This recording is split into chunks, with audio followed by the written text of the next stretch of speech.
Green hills stood like ink against the sky, enveloped in serene clouds. On a dirt path in the mountains, a Taoist priest walked ahead, with a horse following closely behind. The path was only 3 to 5 kai wide and often broken or collapsed in places. While the man had no trouble walking, the juju-bred horse had to tread carefully. A swallow circled above them. The weather was pleasantly cool today. Songyu glanced up at the sky, unable to discern much from it. Yet, sensing the changes in the spiritual chi of the world and the cyclical nature of the seasons, he felt that the weather wouldn't remain clear for long. Whether it stayed sunny or turned rainy, it made little difference to him. Songyu continued his leisurely pace forward. Where was he heading? To be honest, he didn't know. He just walked south. Seeing a cluster of thorny moss growing by the roadside, Songyu casually broke off a few stems as he passed by. The bamboo shoots that had just sprouted in the spring were indeed tender and crisp. Avoiding the thorns, he gently snapped them off without needing to use much force. Thorny moss was similar to roses in appearance, and they also looked alike. The tender shoots that sprouted in spring and autumn were edible. They were about the thickness of chopsticks. With a gentle snap, you could peel off the outer skin, revealing a tender, green, and semi-translucent stem inside. It looked like keltus and had a crisp texture when eaten. The taste was subtly sweet with a hint of vegetal fragrance. Snacks in those days were just like this, naturally growing everywhere. The flavor varied depending on personal taste, but there was a unique joy in going up the mountain, foraging, and picking them yourself. Before long, a swallow gracefully glided over and perched on the horse's neck. It glanced at the cloth bag sewn onto the saddlebag before finally looking at Songyu. "Sir, there are some wild fruits ahead. I saw monkeys eating them. They're ripe and red. There's also a grassy area and a small stream nearby." Songyu nodded. "Thank you." "Don't mention it." At that moment, the cloth bag rustled, and a fluffy little head poked out. Its eyes were half closed, and its pupils were narrowed into thin slits as it drowsily looked around. The cat asked, "Where are we?" "On the road." "Why aren't we moving?" The cat extended its head further out, scanning its surroundings. The swallow took off again, distancing himself from the Calico cat. "Sir, I'll guide you." "All right." Songyu followed the swallow's direction. They had just left Anqing County yesterday when this swallow found them, insisting on escorting them out of Shuzhou. Thanks to the bird, they were able to find suitable resting spots each time along the journey. From his vantage point in the sky, he could easily spot hidden sources of fruit and water within the mountains and forests. If they were nearby, he would lead Songyu and the horse there. If they were farther away, he would fly over, transform into human form, pick the fruit, fetch the water, and then make his way back through the woods. He often got scratched by thorns and branches. Today was no different. After following the swallow a short distance, they indeed came across a small stream.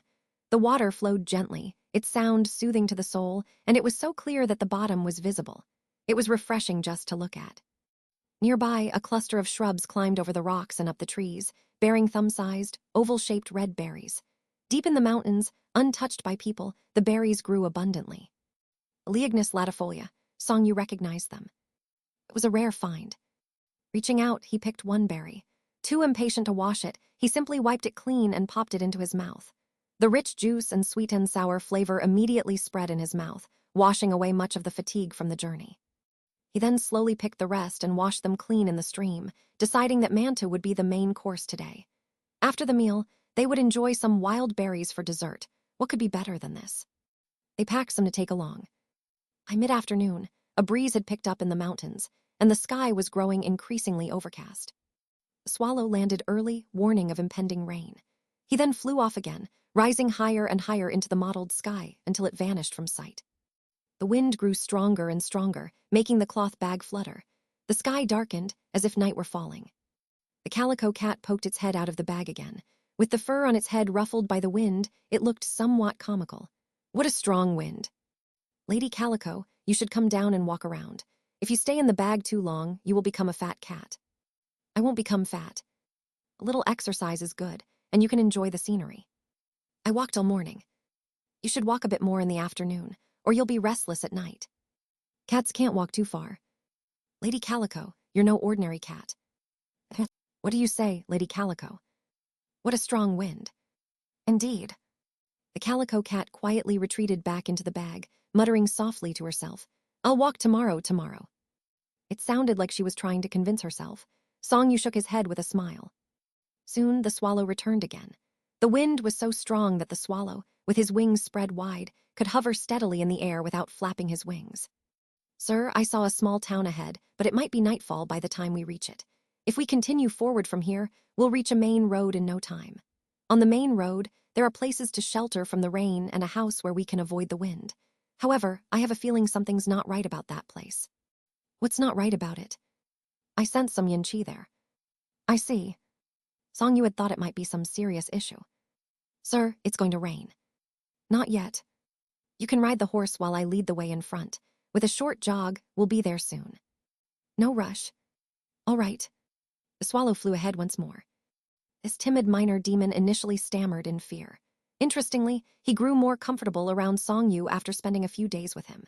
He gradually realized that Songyu didn't actually care whether he was shy, whether he spoke or not, the tone he used, or whether he spoke loudly or softly. In fact, Songyu didn't even mind what he did or didn't do. As a result, he felt more at ease while interacting with Songyu. Ding ding. The jingling of a horse bell accompanied by the wind created an atmospheric scene. Songyu maintained his steady pace.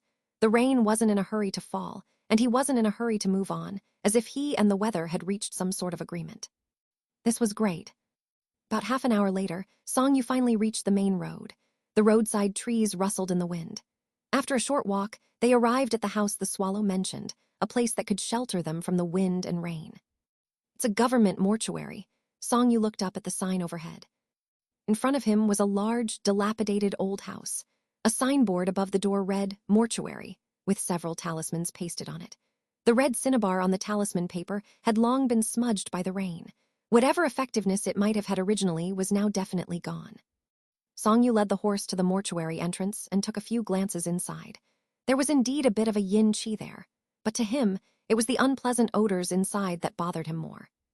"Sir," the swallow's voice came from above, "are we staying here tonight? It hasn't started raining yet. I can fly ahead to check how far the town is." Songyu looked into the house again upon hearing this. In Great Yan, there were two types of mortuaries. One type was the charitable land owned by a clan, with all the profits used to support the elderly ancestors and fund the education of the younger generation in the clan. The other was a government mortuary. The government mortuaries were first set up by the current dynasty. Funded by the imperial court, these places served as temporary storage for coffins, usually located in or outside the city.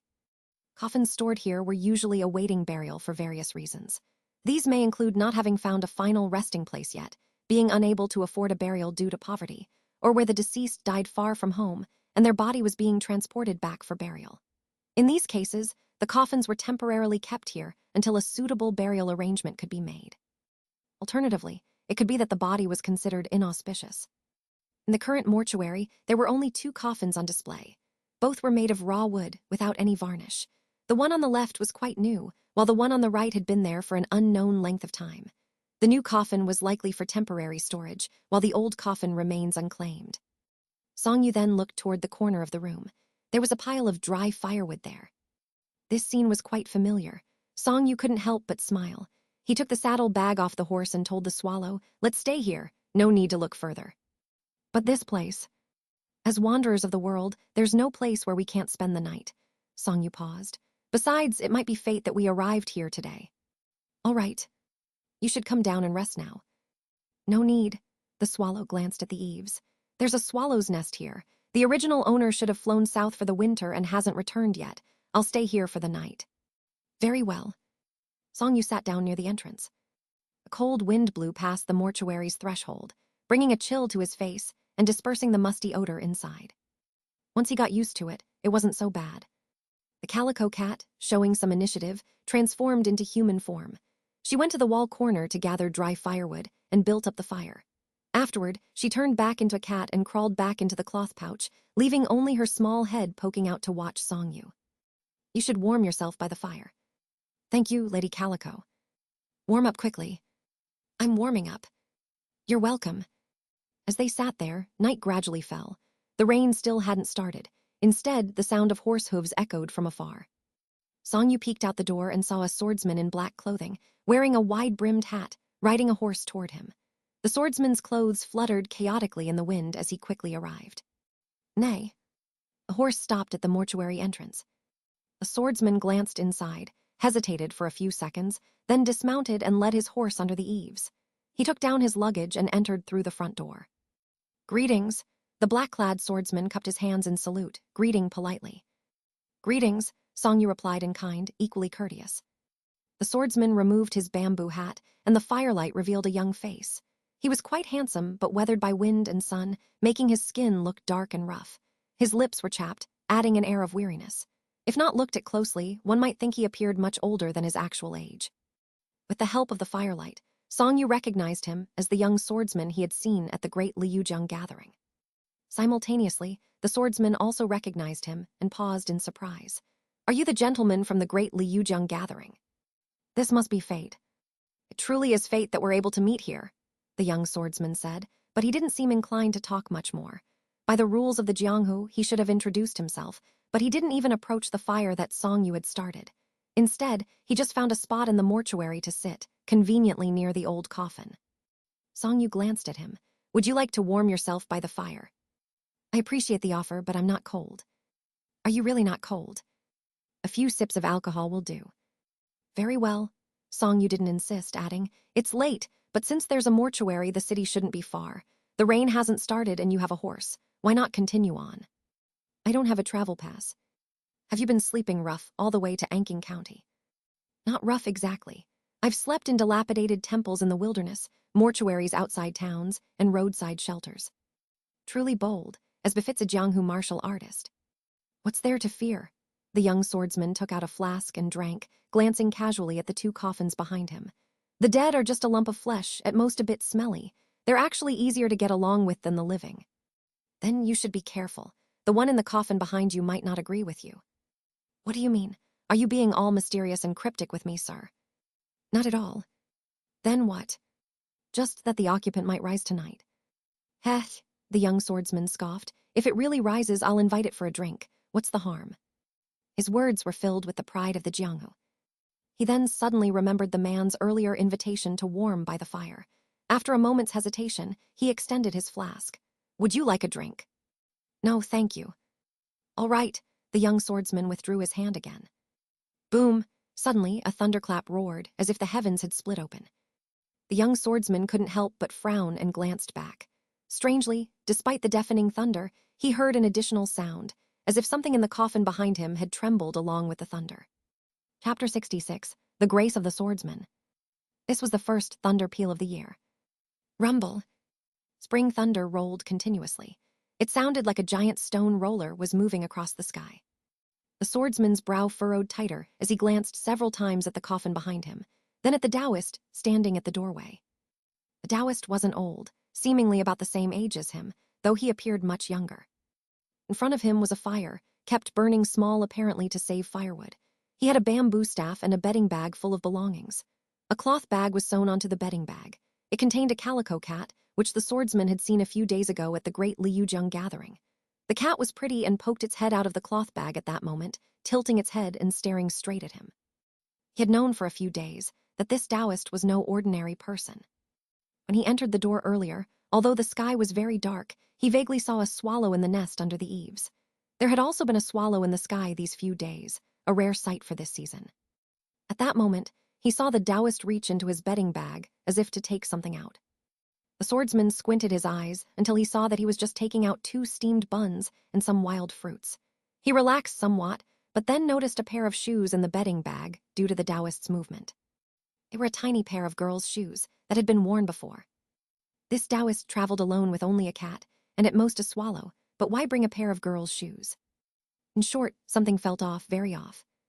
However, the swordsman, despite his keen eyes, also knew the wisdom of do not meddle in others' affairs in the jianghu. Being nosy often leads to early death. No matter how capable you are, being a busybody usually doesn't end well.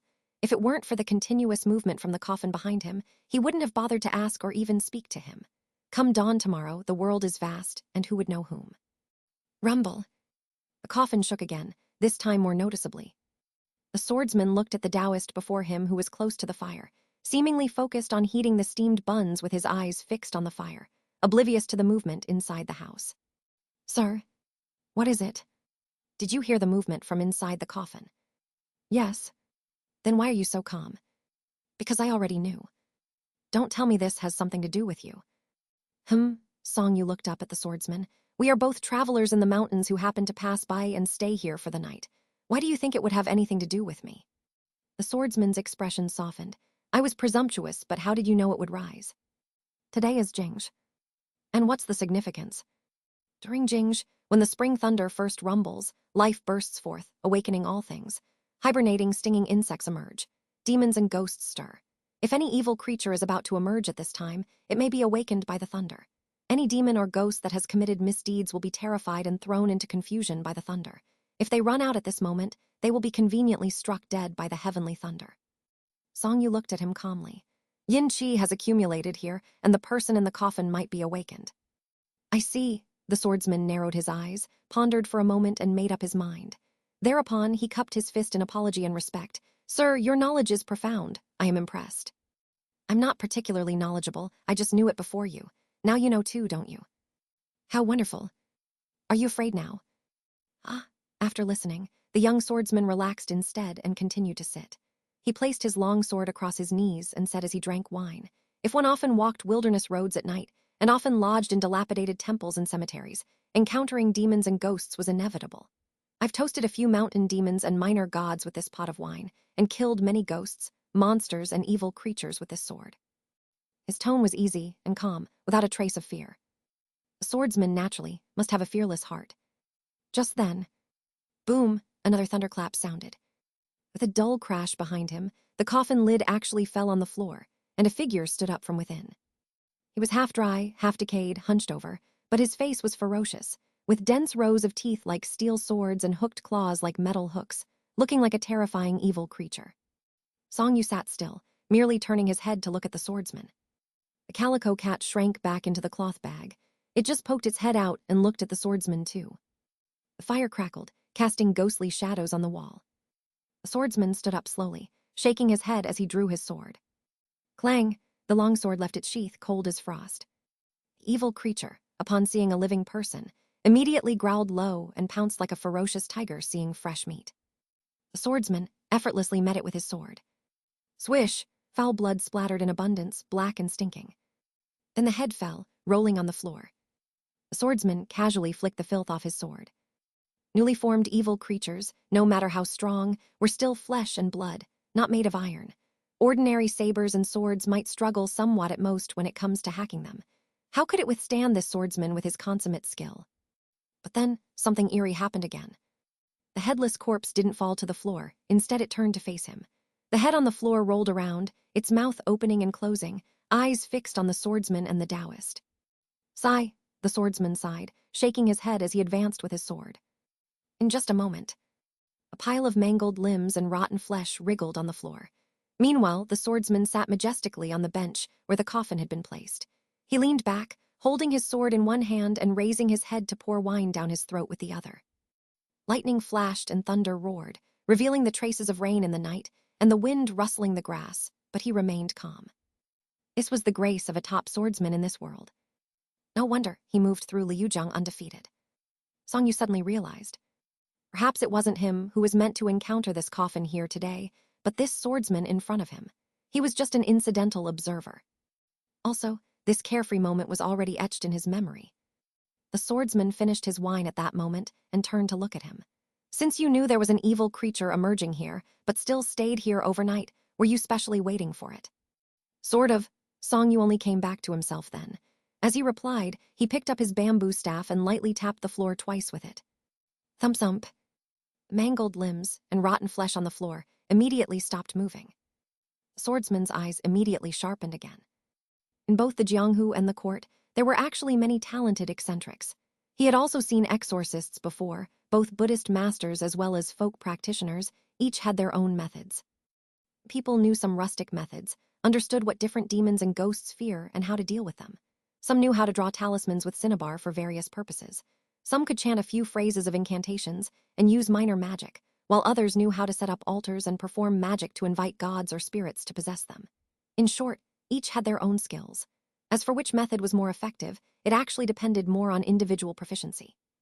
But he had never seen it done so effortlessly. It seemed like he had merely tapped the floor twice with his bamboo staff, without lighting incense or candles, without talismans or reciting magic incantations. There was also no cool breeze or divine light. It seemed very ordinary. The swordsman couldn't help pondering. Then, with a whoosh in front of him, the mangled limbs and pieces of flesh actually ignited, emitting a foul stench. In just a few breaths, they were all burned up clean. Your swordsmanship is excellent. Your skills are impressive too. May I ask where you studied? That's not convenient to disclose. I've been presumptuous. Not at all. The swordsman waved it off, continuing. You passed by here and specially stayed behind to wait for it to emerge. Were you thinking of using this opportunity to eliminate a menace for the people? More or less. Then why didn't you act right away? Because it might not necessarily have awakened. The sound of the jianghu thunder simply worked as a catalyst to awaken it. If it awoke and went out the door, the heavenly thunder would naturally take care of it. I just needed to keep it from running wild. If it didn't wake, the energy of the thunder would disperse the yin qi, and it wouldn't wake in the future. Respecting the dead is important.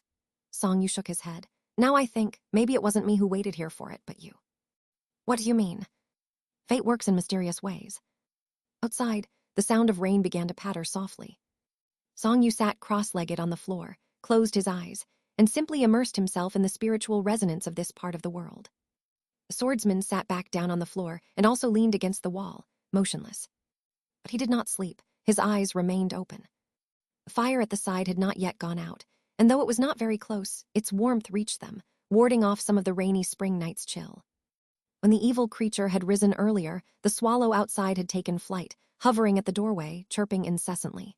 He did not know what it was chirping. After the creature was executed, the swallow disappeared again. Now the Taoist had already closed his eyes, and aside from the small fire still burning in front of the eyes, only the calico cat in the cloth bag kept its head out, staring unblinkingly at the swordsman. It seemed to find their staring contest very amusing, or perhaps it simply had nothing else to do. Rumble. Unnoticed, the night outside had already darkened to inky black. Thunder continuously rumbled, and lightning connected the heavens and earth, wildly branching out, illuminating the outlines of the mountains and reflecting countless raindrops. Each strike was very close. At times, the swordsman even felt the lightning landed right at the doorway or exploded overhead, casting the eaves shadow on the ground outside. In contrast, thunder and lightning were scarce in the distance. The young swordsman couldn't help but suspect. Could it be that there was yin qi here, hence making this spot the focus of the spring thunder's attention? Had the surrounding thunder and lightning all converged here? Rumble! The thunder and lightning really seemed endless. Under such heavenly might, what demon could withstand it? The swordsman seemed both puzzled and thoughtful, seemingly realizing something from the swift, impetuous, immense power of the heavens and earth at that moment. He stared into the night, lost in thought. This was the first thunder of the 4 seasons. It seemed as if it had been nurtured throughout the entire winter, and was now bursting forth with unparalleled power and the momentum to awaken all things. Yet, it still possessed ample force, continuous and unending, carrying both the destructive power to annihilate everything and the vitality to inspire life in heaven and earth. It was truly paradoxical. Paradox filled with wondrous charm. He seemed to have gained some insight, yet perhaps not. Understanding the sword Tao, it was indeed an elusive thing. All martial arts in the world, whether unarmed combat or wielding weapons like swords, spears, or halberds, fundamentally relied on practicing, fighting, and eating more. Diligence naturally led to improvement, while slacking and sluggishness resulted in regression. Elusive things remain elusive in the end. The insights gained from martial arts or the sword Tao were both intangible and hard to find. Even if one manages to capture them, it doesn't necessarily enhance their combat skills. The swordsman had heard of predecessors from 100 years ago whose martial arts skills were divine, with every move and gesture imbued with power. Although such tales always seemed to come from an unreachable past, he was willing to believe they were true. Just like the sword in his hand. 3 years ago, it had cut down its first ghost, and the cold frost had never dissipated. Instead, with each subsequent ghost slaying, it layered upon itself. Although it had not become a divine weapon, it made killing demons and ghosts increasingly effortless. What else could be impossible? Rumble. The thunder seemed to grow fiercer, with a strong oppressive force that made it hard to breathe.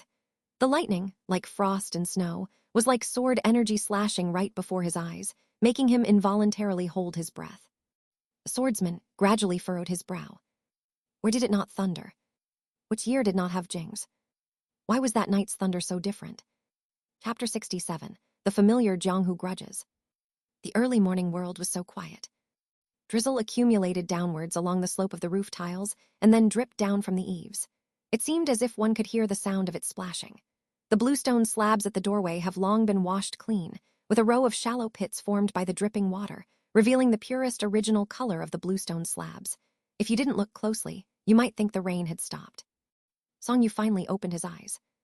The swordsman in the room was still sitting against the wall, his legs stretched out, his long sword casually placed across them, appearing to be in a very comfortable position. His eyes were still open and looking in Songyu's direction. His eyes were bloodshot with fine blood vessels visible. He seemed to have been awake all night, yet he seemed full of energy. Seeing Songyu awake, he lowered his gaze and glanced at his legs. He asked, "Sir, after sitting cross-legged all night, aren't your legs sore?" "They are," Songyu answered very straightforwardly. This somewhat surprised the swordsman. He had expected, if not a denial, at least a vague answer like, "I'm used to it," but he hadn't anticipated such directness. "You often sit cross-legged. How come you haven't gotten used to it?" "I only do it occasionally." "Occasionally?" "Yes."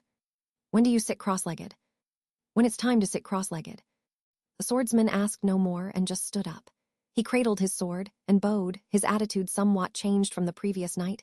"You are a master, and I am truly fortunate to be able to meet you here. I should have left at dawn, but after thinking it over, I decided I should bid you farewell." "You flatter me," Songyu said calmly. "Meeting by chance is fate. Meeting you last night, I was stunned by your grace. Wasn't it also fortunate for me?" "Why don't you refer to yourself as poor Taoist?" "It's a habit," Songyu answered honestly, then looked at the young swordsman with interest. "You are not a man of few words, so why did you intentionally act cold yesterday?" "If I was remiss, please forgive me." "You have something on your mind." "It's not worth mentioning." "If you're troubled by worry, it would naturally become shackles. Maturing too early isn't necessarily a good thing," Songyu said. "Besides the one in the coffin, who better to confide in than a Taoist priest you met by chance in the mountains?" The swordsman hesitated for a moment, then cupped his fist again. "May I ask for your name?" "My name is Songyu, and my style name is Minglai. I'm a hermit from Linquin County, Yizhu, and I don't have a Taoist name yet." "Why did you descend the mountain?" "To travel the world." "Traveling in the jianghu, where are you heading?" "First to Pingzhu, then to the capital." "I'm Shu Yifan, pleased to meet you." "Likewise." The young swordsman sat down again, his long sword still across his knees, his back bolt upright. The two of them stared at each other. "I have been holding back something for 20 years. Now the time to resolve it is near, but unexpectedly the closer it gets, the more it feels like a fish bone stuck in my throat. My heart is confused and I fear failure, as if I am plagued by a terrible illness." The swordsman showed a pained expression, starkly different from his carefree demeanor of the previous night. "At this rate, I fear I will indeed fail." And he looked at Songyu. "But in these 20 years, I have never spoken of this to anyone. I am but a mountain recluse who is traveling the world, observing it, while cultivating my skills and my heart." Songyu understood what he meant and said, "Let me hear your story, and it will be my experience for today." "You know of a renowned jianghu figure from Jeju named Lin Dihai. Jianghu people call him Severing Mountain Saber, and he's the head of the largest sect in Jeju, the Hanjiang sect. He is also the foremost martial artist in Jeju. With his cold iron ghost-headed saber, he dominated the whole jianghu of Great Yan, having fought to a draw only 3 times and never suffering a defeat. After returning to Jeju, he claimed to be the greatest saber wielder in the world." Though there were dissenting voices, no one dared to challenge him. Swordsman spoke as if he were talking about someone he knew extremely well. With each sentence, the furrows in his brow eased a little. "His saber technique is swift and fierce, wide-ranging. Once he started fighting, he was like a storm, never conceding defeat. He, like his saber, is arrogant but also bold, proud and generous. He is an exceptional saber master. Countless Jianghu people revere him as a hero and idolize him in their hearts." "Jeju is too far. Besides, I don't understand Jianghu affairs either," Songyu replied. "If you don't understand Jianghu affairs, surely you have heard of Jianghu grudges." The swordsman shook his head. "It's always about who killed whom, who held a grudge against whom. There are countless such stories, true or false, yet Jianghu people love to hear and circulate them the most. I have heard storytellers speak of such things. 20 years ago, Lin Dihai had a feud with my father. After several failed attempts to resolve it, one night he got drunk. He wielded his cold iron saber and killed my entire family while I watched from the side." The swordsman's gaze grew unexpectedly calm, even smiling slightly as he recounted this. Such things are often heard of in stories, but in the real Jianghu, few people could be truly vicious and merciless to such an extent. It shocked the entire jianghu back then. How did you escape? Escape, huh? Didn't you? No. The young swordsman's eyes couldn't help narrowing slightly, as if lost in memories. Lin Dihai was an exceptional saber master who bragged that no one in the world was his match. He was full of pride and even more arrogant after drinking. How could he kill a child? He spared you. I stood right at the side. The young swordsman shook his head with a smile. Not only did he spare me after the slaughter, he even told me his name was Lin Dihai from Hanjiang sect in Jianghu. He told me to learn martial arts properly, and that it was best that I seek him out for revenge when I grew up. Do you think he was very foolish? Perhaps he had other reasons. In the 20 years that followed, I often heard of his deeds and dreamed of him frequently. The young swordsman threw his head back and laughed. Ha ha! In my view, his saber is indeed unmatched, and few in this world are more worthy of being called a jianghu hero than him. So you're going for revenge? Exactly. What do you think your chances of winning are? Although I'm young, I train hard every day. My daily hard effort surpasses others, 2 days of training, and the amount of time I've spent practicing the sword is not less than that of most jianghu seniors. The young swordsman spoke calmly and rationally. At this great Liujiang gathering, almost all the jianghu sects from across the land had come, except for those from the far northwest and northeast. Most skilled jianghu fighters had come. I've shamelessly challenged and observed quite a few on the Swallow Immortal Terrace. In my view, there are only a few who can match my sword in this jianghu. You are indeed an exceptional swordsman. However, the Hanjiang sect has many disciples, including numerous skilled jianghu fighters. If it was just Lin Dihai alone, the swordsman shook his head and smiled. If I say I have a 70% chance of winning, other people would certainly not believe me. Songyu nodded, choosing to believe him. The swordsman in front of him was no dabbler. On the contrary, he had defeated innumerable masters at the great Liujiang gathering, including both young talents and experienced veterans. No matter how you looked at it, he had already reached the pinnacle of martial arts and was a master in his field. Moreover, seeking revenge was not something to be taken lightly. It must be given extra attention, with thorough investigation and careful calculation. Not only should one avoid arrogance, but the cautious should also leave some leeway. He clearly knew Lin Dihai's skills, regarded him as the greatest saber wielder in the world, and yet dared to claim a 70% chance of winning. This should be seen as a rational assessment. The swordsman then shook his head again, but to take an eye for an eye, a tooth for a tooth, is incredibly difficult. An eye for an eye, a tooth for a tooth. Songyu repeated the phrase in his mind, sensing a strong smell of blood from this seemingly ordinary statement. I only have a 10% chance of winning. As the swordsman said this, he was already standing up with his sword, seemingly preparing to leave. He asked Songyu one last question. Since you are a master, do you think there are such things as reincarnation and retribution in this world? What are reincarnation and retribution? Good deeds are rewarded, and evil deeds are punished. What do you want to ask? I want to... The swordsman turned his head to look at the sky outside, momentarily puzzled. I don't know either. I have not seen reincarnation, but I have seen retribution a few times. However, I also felt they seemed more like coincidences. So they don't exist. Not quite. How so? Doing good and accumulating virtue may not guarantee karmic rewards in the next life. Even if there are rewards, how much would they relate to you in this life? Conducting oneself with integrity might not necessarily grant you a noble spirit, and even if it does, it might not elevate you above others at a glance. However, doing good can bring you inner joy, a kind of extremely pure joy that leaves you with no guilt or debts, allowing your heart to be at ease and your thoughts to be naturally clear. Thus, you won't fear ghosts knocking at your door in the middle of the night. Even if you occasionally feel depressed, it will naturally dissipate. Songyu stared at him and continued. You must understand that it is easy to do evil but difficult to do good. The hearts of those who do evil are often not as strong as those who do good. The swordsman stood still, slowly pondering. Thank you for your guidance, sir. Everyone knows how to say such things. Having spoken about my worry, I feel much relieved. The young swordsman cupped his hands at him. But this story is really common in the jianghu. You might have found it boring to listen to. Not at all.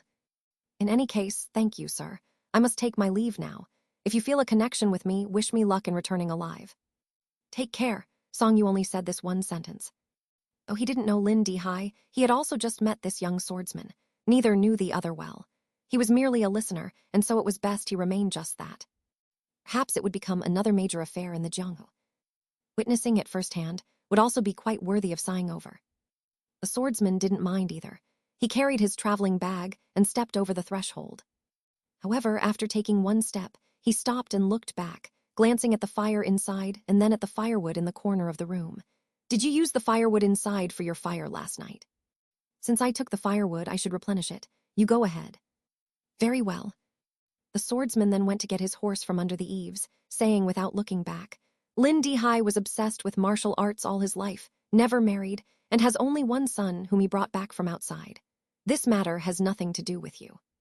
Song Yu was momentarily stunned, then shook his head. That was not really necessary. The swordsman left very quickly, leaving behind only his worry and the exceptional grace of cutting down a ghost in the night. "Jianghu affairs," Song Yu muttered, shaking his head. He was in no hurry to leave either. He unhurriedly took out yellow paper and red cinnabar from the bedding bag. He drew a new talisman and replaced one on the door of this mortuary with it. He waited until the rain stopped outside and looked at the pile of remaining firewood at the base of the room wall. Then he got up and prepared to go out. "Where are you going, Taoist priest?" "To gather some firewood to dry in the shade." "Don't go." "Why not?" The Calico cat hurriedly crawled out, looking up at him. "Since I took the firewood, I should replenish it." She sounded just like him earlier. "Then you go."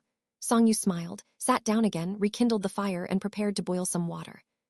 After waiting for the little girl to run out and back several times, replenishing fully the firewood used for the fire last night and that morning, Song Yu just finished his meal with the hot water. Finally, he packed his belongings and waited for the swallow to explore the road ahead and return to tell him about the villages, cities, and scenery ahead. Then he left with his horse.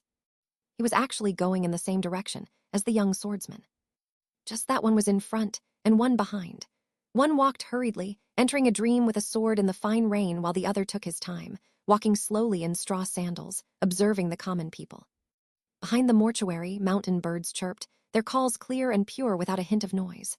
Hoofbeats echoed on the bluestone slabs, faintly resonating, making the post-rain world even more quiet in contrast. By the reckoning of time, it was nearly the middle third of the second month, halfway through spring. Chapter 68 must have met an immortal. Outside Anqing County, on the Fu family's country estate, Bamboo Cottage stood right next to the fields. Its windows had been pushed open wide upwards and propped up with wooden poles, inviting the spring breeze and sunlight inside. Outside, countless mountain peaks overlapped like a painting. Inside, a scholar sat lazily, with all the necessities such as brushes, ink, books, and inkstone on the table. There was also a pile of rough straw paper. Some papers were held down by paperweights, while others lay scattered casually on the table. All were covered in small writing. The spring breeze carried the scent of ink throughout the room, which was intoxicating when sniffed. Bamboo basket at the side was filled with crumpled paper balls. The scholar picked up a few recently written sheets, scrutinizing them closely, occasionally making corrections and pondering deeply. There were rumors in Nyamping County about mantises that could eat people's shadows. Locals avoided mantises, especially on bright sunny days. It was said that a newly appointed county magistrate didn't believe the tales. One day, while out on an inspection tour, he sat briefly in the fields and a mantis truly began eating his shadow. By the time he discovered it, half of his shadow had already been eaten. Now, no matter what time the county magistrate went out and how sunny the sun was, he only had half a shadow left. The scholar had paid a special visit and confirmed this wasn't just a rumor. In another county by the Liujiang River, locals learned to swim not by entering the river, but by catching a type of dragonfly in the summer. They would have the dragonfly bite a child's belly button, and afterward, the child would naturally be able to swim. After inquiry, the locals confirmed that this was how they all learned to swim. Last year, the scholar also went and caught this type of a dragonfly and had it bite his cousin's belly button, then pushed him into the river. Whether it was because Anqing's dragonfly was not right or his cousin was already no longer a child, it didn't work. Naturally, these stories were also to be included in his book. He thought over and revised a few words now and then. As he read, the scholar recalled again his encounter earlier that year on the Liujiang River and couldn't help but smile for a moment. Though he had heard and recorded many miraculous and wonderful tales, none could compare to meeting that young Taoist priest. He had crossed countless mountains and rivers, visited many Taoist temples in vain. On his return journey, he had encountered a Taoist spiritual master by chance without realizing it. Such a marvelous, indescribable encounter. Recalling the young Taoist priest's otherworldly demeanor, the few pleasant days spent on the boat together, and also the encouragement and affirmation he received, the scholar couldn't help but smile even more. It was really very hard not to document this encounter. After some hesitation, he finally picked up his brush. Dipping it in ink, his brush hung in the air as he pondered how to write it down and how to phrase it so as not to let this fateful encounter on the river be overlooked. The sunlight outside, the window moved past in a flash, and the shadows of flowers moved forward across the floor mat before his seat. The spring breeze brought in the sweet scent of rapeseed flowers, calming the heart. Yet, it also blew at the rough straw paper and book pages on the table, making them rustle noisily, causing a sense of helplessness. Clearly, it could not read, so why did it randomly flip through the books? Reconsidering it, the scholar mused. Perhaps a master had sensed something and sent the cool breeze over here to inquire. Or perhaps lonely souls and little ghosts in this world also liked these stories he wrote and were impatient, so they came in to flip and look through them. The scholar smiled and put down his brush. The paper was already filled with writing. Upon a quick read, he found the words and calligraphy beautiful, natural, and flowing like clouds and water. In its tranquility, there was something wondrous that also held an ethereal quality. He truly liked it beyond measure. It just lacked a title. The scholar pondered silently. At that moment, there was a knock at the door. "Cousin," it was his younger cousin's voice. The scholar turned his head with a frown.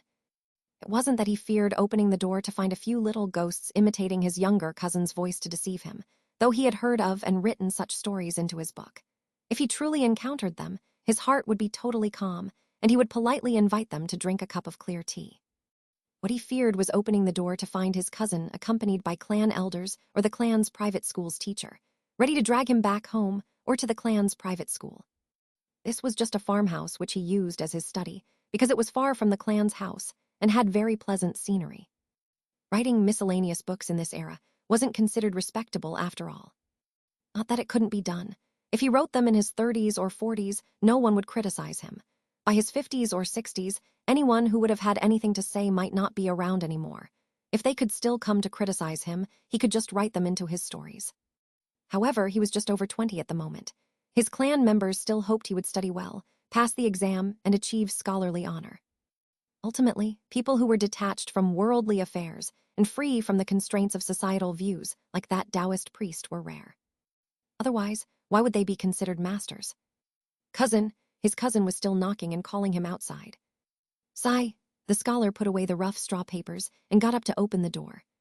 He thought that if his cousin had brought clan elders or the teacher over, he would take him to experience the mantis shadow-eating rumor this summer. It would also be good for enriching his story in the book with more details. Creak! When he opened the bamboo door, there was only one person outside. His younger cousin, who was also already in his 20s, stood there grinning at him. "I knew you'd be here. Why did it take so long to open the door? Are you secretly hiding a beautiful lady ghost?" "Just you." "Of course, who else?" "What brings you here?" "Naturally, I have something to tell you." "I'm busy today. I just got back from the city, heard something interesting, and thought you'd definitely be interested, so I came specially to tell you." "Has the great Liuzheng gathering ended?" "Not yet, but the martial arts competitions are over, so there's not much excitement left. Many idle jianghu people have gone their own ways. Only the major jianghu sects remain, drinking and discussing matters daily." "What did you hear?" "The water route from Anking to Lingbo is open now. Do you know?" How did it open?" "Haha, I knew you hadn't heard." "Quickly tell me." "Pour me a cup of tea first." "No, tell me quickly." "That water demon was eliminated by an immortal passing by." "An immortal passing by? Which immortal?" The scholar hurriedly brought a chair and stool over. He sat down with his cousin, staring at him intently. "I don't know which immortal either. Anyway, the first to discover that the water demon was dead and went to inform the officials in the city was a shepherd boy. The shepherd boy said it was an immortal wandering this mortal world with a juju-bred horse and a calico cat in the guise of a young man. Tusk, the immortal didn't even get wet or use any visible immortal magic. The river just started boiling, spouting bubbles, and the dead water demon surfaced." "What? What is it?" "Say that again." "Don't be in a hurry, cousin." His cousin smiled as he recounted the story from the beginning to him, still unaware of what great danger his own shadow was in at that moment.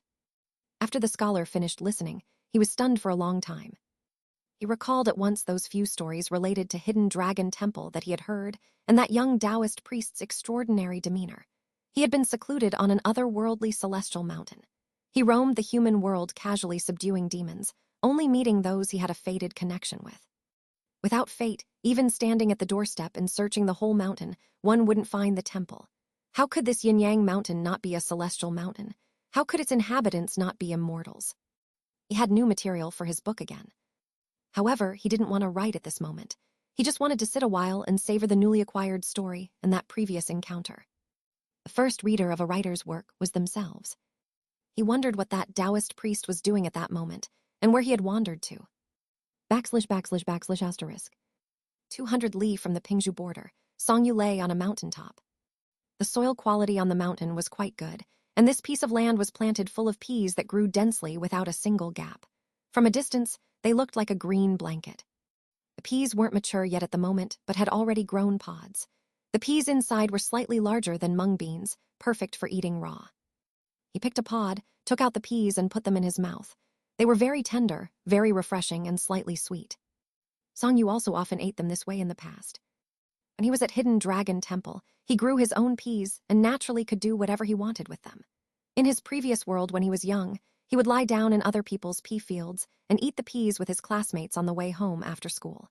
They relied on the indulgence adults showed towards children to act impudently and mischievously. Now it could almost count as stealing. However, what was eaten must be repaid. A common factor, whether it was his past life or present life, the past or the present, was the great tranquility of the moment. Lying down looking up at the sky, blue sky and white clouds filled his vision. A cool breeze blew across his face carrying the faint scent of pea shoots, and a swallow flew freely in the blue sky. He felt free inwardly, calm and happy. As the saying went, lying face up in the world, not needing a house or tent, so free and without worries, my life is worth such moments. Xianxia picked another pod in order to shell it. The sweetness in his mouth intensified. Russell! The calico cat at his side crawled around, sniffing here and there, looking up and down, occasionally leaping to pounce on the tiny butterflies in the field. This kind of tiny butterflies were only the size of a thumbnail, bluish-purple, and very difficult to catch. If she did catch one, she would carry it to the horse and put it into the cloth bag to feed the swallow later. She felt that the swallow was always afraid of her. The Taoist priest said that swallows were naturally afraid of cats, so she refrained from catching birds to eat on this journey, even though she could easily catch them several times. She restrained herself totally and let them go instead. However, the swallow remained fearful of her and refused to perch near her. She thought maybe if she caught some insects for him to eat and won his favor, all would be well. Xianxia paid no attention to this, letting her play. The swallow swooped low with a cry and called out, "Sir, someone's coming." As the words fell, a woman's voice was heard. "Who's the thief here?" Xianxia immediately sat up from the earth ridge. A woman with sun-darkened skin was coming up the path from below the mountain. She glared at the person in the field, both anxious and angry. Seeing it was a Taoist, she relaxed slightly but remained quite upset. "Who are you? Are you stealing and eating my peas?" It was indeed like being caught stealing and eating peas by adults on the mountains during his childhood in his previous world. But after all, those days were long gone. "Don't worry, madam." Xianxia stood up with a smile, brushed the dirt and grass off his clothes, and pointed his hand towards the ground. Immediately, shimmering lights fell like stars or rain, landing where he pointed. Then he cupped his hands. "I am a hermit from Linquin County, Yizhu, who is traveling the world. Passing through here, I borrowed some of your peas to satisfy my craving. But I assure you I am not stealing. These peas here will grow back within a night at most, possibly even more than before. Please see for yourself." "You!" The woman was immediately stunned and didn't know what to say. "Farewell," Xianxia said, cupping his hands at her before heading down the mountain. The calico cat continued to pounce twice, trying hard to catch butterflies. When she turned her head and saw him leave, she reluctantly took one last look at the butterflies. Then she also turned her head and ran after him. The juju-bred horse silently started walking, while the swallow in the sky traced an elegant curve in the air, all following him away. The path was overgrown with weeds. Not far along, the few figures were blocked and no longer visible, with only the faint sound of the horse's bell drifting through the mountains, direction already indiscernible. The woman stood there numbly, wide-eyed. After a long while, she slapped her thigh and exclaimed, "Oh my!" She must have met an immortal. Chapter 69. Mountains beyond mountains, immortals beyond humans.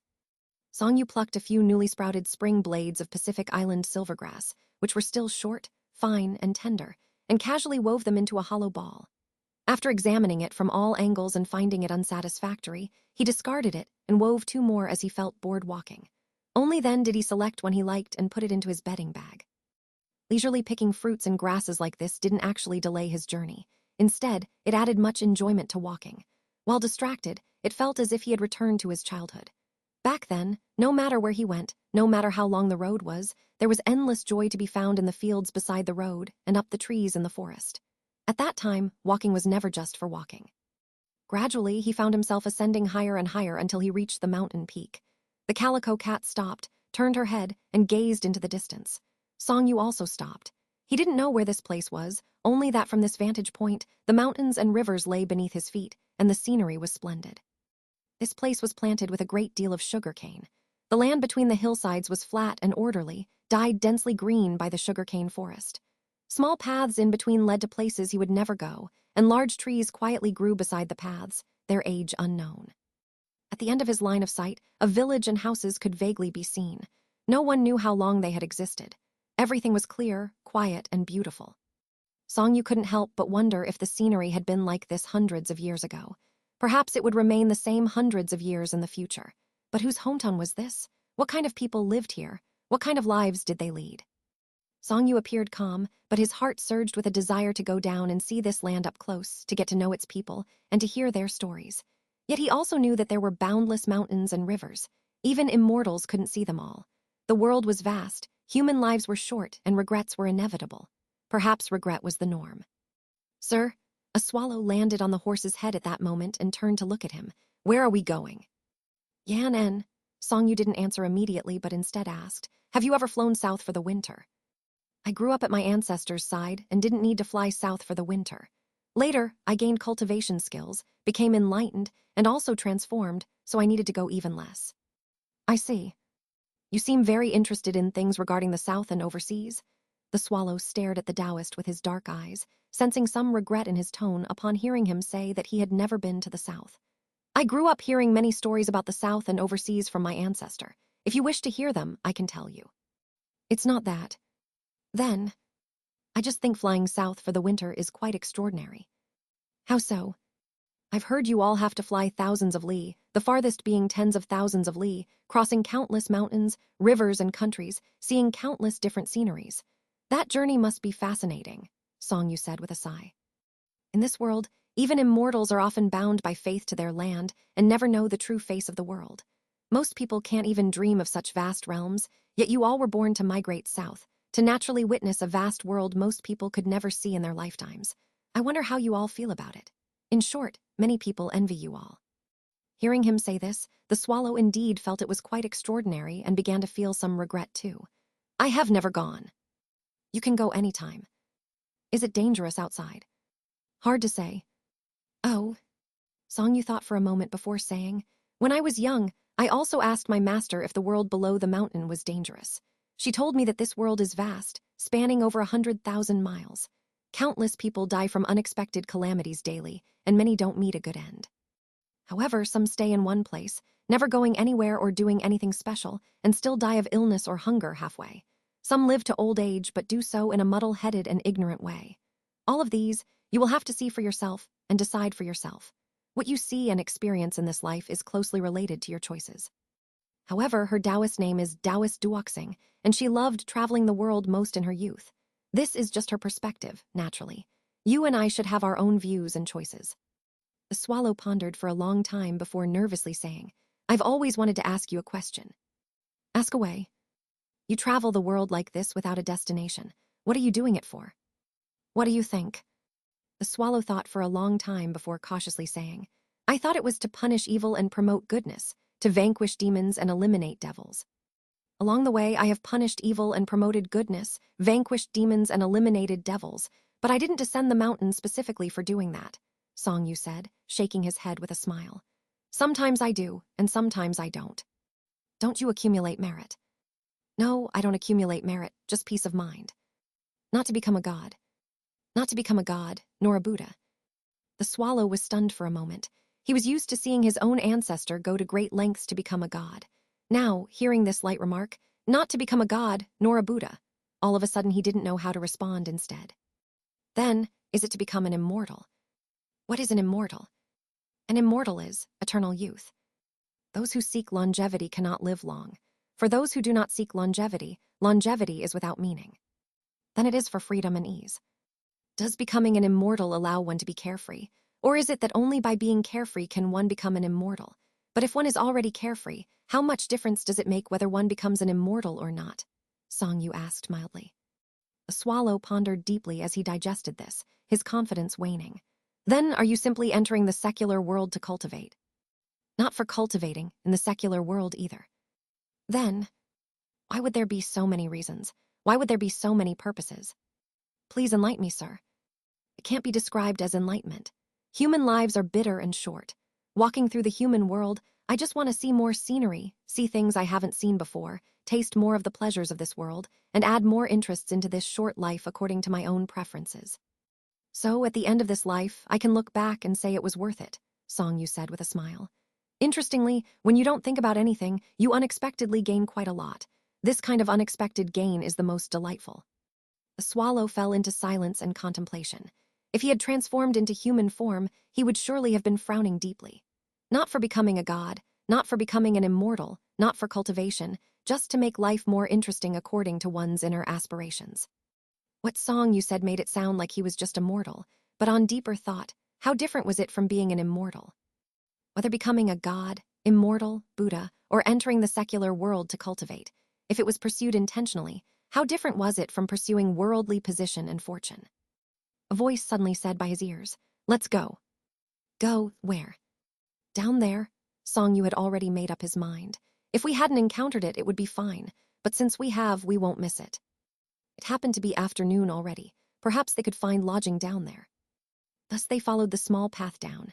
Before long, the world below the mountain lay before their eyes. They saw a small mountain village path with evergreen cypress trees growing along it. They did not know where it led to. However, the path was smooth, suggesting it was often traveled. The Calico cat still ran ahead, lively as ever, only stopping to look at them when they reached a fork in the road. This was also for play if she ran a bit faster. She could stop ahead to sniff the grass by the road, sometimes taking a few bites. Or she could catch insects beside the road to bring back and share with the swallow to eat. Or she could look at the distant scenery. Gradually, it was nearing dusk. Xianxia looked up and saw cooking smoke rising from deep within the bamboo forest in the distance. There was quite a bit of smoke, so there should be a village. Perhaps they could find lodging there. As he was thinking, the calico cat ahead suddenly stopped in her tracks. She stood motionless and raised her head to stare ahead. She turned her head to glance at Xianxia, then continued looking forward. Xianxia walked over leisurely. Following her gaze, he saw a child standing alone under a cypress tree by the road. It was a boy, about 7 or 8 years old, not crying or making a fuss, but he kept looking around, somewhat bewildered and dazed. The wind by the riverside made him hunch his shoulders. A little person. You have sharp eyes, Lady Calico. Where's his mother? Not here. Then he's lost. Possibly. Xianxia surveyed the cooking smoke in the distance. Even with the bamboo forest blocking it, he could still see the corner of a village cottage. This child must have come from there. This is convenient. What's convenient? Finding lodging tonight will be easy. Oh, the calico cat turned her head and looked at Xianxia in surprise. She immediately realized. Then she ran toward the child, taking small, quick steps in a vivacious manner. The child still looked confused, glancing around blankly, until the calico cat got close. He seemed attracted to the cat and began to stare at her. But he still didn't move. Xianxia also walked over. Little one. Huh? The child looked up at him, expressionless.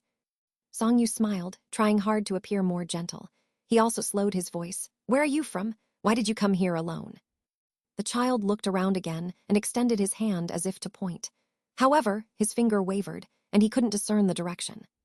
What's your name? Xianxia. Why did you come here? Don't know. Where's your home? Home? The child stared at him blankly. The wind blew, and he was lightly dressed. He couldn't help hunching his shoulders and shivering. Xianxia moved to block the wind for him. The child immediately felt much better. Suddenly, Xianxia tilted his head, seemingly hearing some voices in the wind. It seemed someone was calling for the child. Xianxia. Huh? Do you hear someone calling you? I think so. The child nodded, answering dully. Where are they? Don't know. The child stared blankly at him. Xianxia had no choice but to turn his head to look at the calico cat. Lady Calico, do you hear anything? I did hear something. What was it? Someone is singing. Singing? Yes, it's a strange way of talking. Is it coming from that side? Songyu pointed towards the direction where the cooking smoke was rising. It seems so. All right. Songyu then crouched down, looked calmly at the child, and extended his hand. Let's go, I'll take you home. The child looked at him, then at the cat. After hesitating, he seemed to find Songyu quite approachable and decided to trust him in the end. Thus, he reached out to hold his hand and followed him ahead along the path. No one came looking for the child along the way. Instead, the voices became clearer. Actually, it wasn't singing, just that the tone was melodious. Each call had a long, drawn-out ending, different from the usual way people spoke or called out to others. Upon careful listening, there was a profound, simple charm in it. Although it was different from the singing voice of the female ghost in the Yidu's courtyard house, the Calico cat couldn't tell what was singing. She only remembered Songyu's words, found the voices strange, and thus called it singing. Zio Niwer. This voice was clear even across the river. Zio Niwer, Zio Niwer. Come home. Come back for your meal.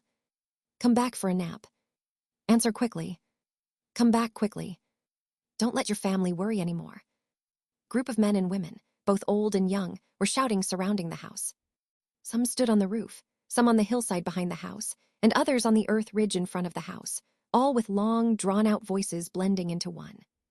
Among them was an old Taoist with a long beard, holding a bowl of murky water. With each call, he dipped his fingers into the bowl and sprinkled water into the air.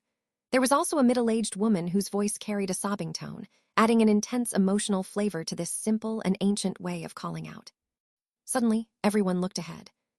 They saw a young man in a Taoist robe walking over along the path.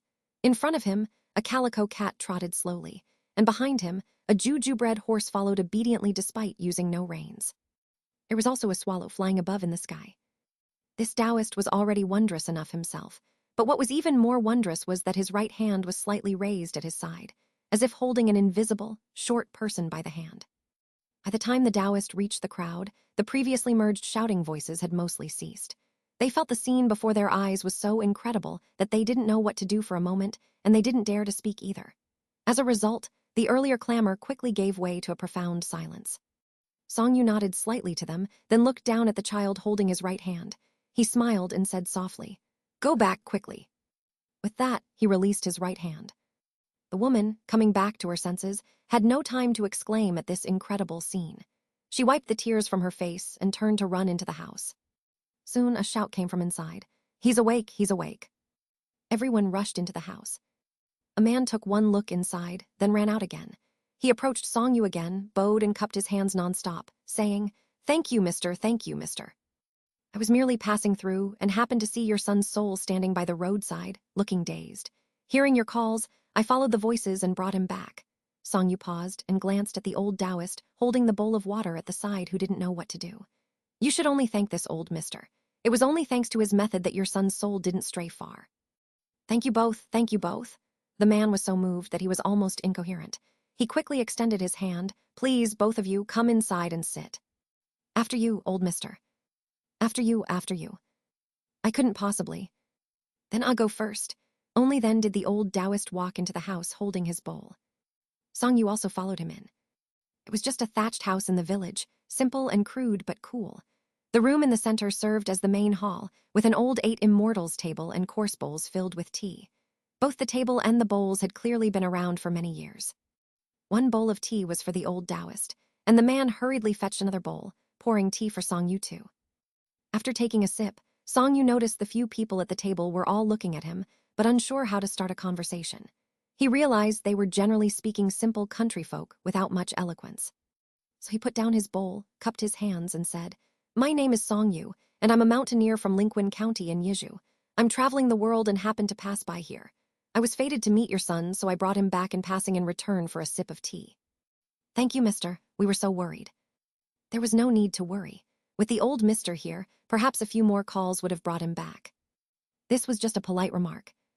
In reality, this rustic method only worked if the soul had separated from the body, but did not stray far from home.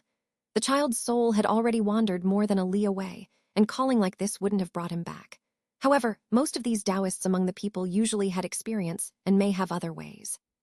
In short, he was just there to find a place to stay and ask for a meal. Sometimes, a casual word could be as heavy as 1,000 caddies of gold, and he didn't want to undermine another's reputation. "Where are you headed?" "Pingzhou." "We're in Pingzhou. I wish to see Yunding Mountain." Yunding Mountain. The man seemed embarrassed as he had never heard of it. However, he said at once, to reach the Pingzhou border, it's still nearly 200 li from here. Even riding fast on horseback, it would take a day, and on foot at least 2 days. You've done me a great favor, and although I don't have much to offer, I would be honored if you would stay for dinner and rest here for the night. I would be honored. Having a place to stay and eating a proper hot meal was certainly better than eating in the wind and sleeping in the dew. Inside, someone fed Zio Niwer a little water and a little meat porridge. The child gradually recovered his senses. Though he was still frail, he was at least clear-headed and was able to speak. When the adults asked him what had happened, he couldn't explain. When asked where he had gone, he couldn't say either. He only said he vaguely remembered standing by a path, surrounded by mist, unable to see anything. Later, a cat led a Taoist priest over to him. The Taoist priest spoke to him, then led him along the path, and they reached the entrance of his home. Everyone was extremely amazed for a moment. Chapter 70. Poor commoners do not keep idle gods. In the mountains, the evening light was dusky yellow, dim and yellow. In front of the host's doorway was a pond where they raised fish. That day, they caught some fish, fetched some sausages and cured meat, and borrowed some vegetables from neighbors. The women then busied themselves in the kitchen. The man of the house entertained the guests in the main hall. These included the old Taoist invited from the neighboring village, relatives and neighbors who had voluntarily come to help, and the young Taoist priest who had brought back the child's soul on his way. The focus was on the 2 Taoists. "My child went through this ordeal, and I wonder if it will affect him in the future." The host looked at Song Yu and the old Taoist. Everyone else listened intently.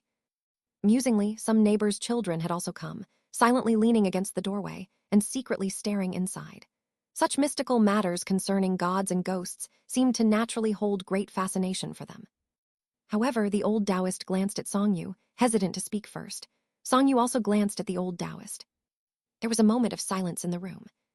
"To be honest," Song Yu spoke first in a very humble manner, "I have been cultivating quietly on the mountain and only descended the mountain last year to travel. Besides, I'm young and haven't really seen much of these things. Today, it was just luck that I encountered your son's soul. It was just a coincidence. The old mister is the experienced one. You should ask him." The host turned to the old Taoist. The old Taoist considered for a while before speaking. "Such things are certainly not good for a child's health. He needs to be well cared for after this for a period of time. Remember that he must not be frightened again. As for the future, I can't say for sure. It depends on how well he's cared for."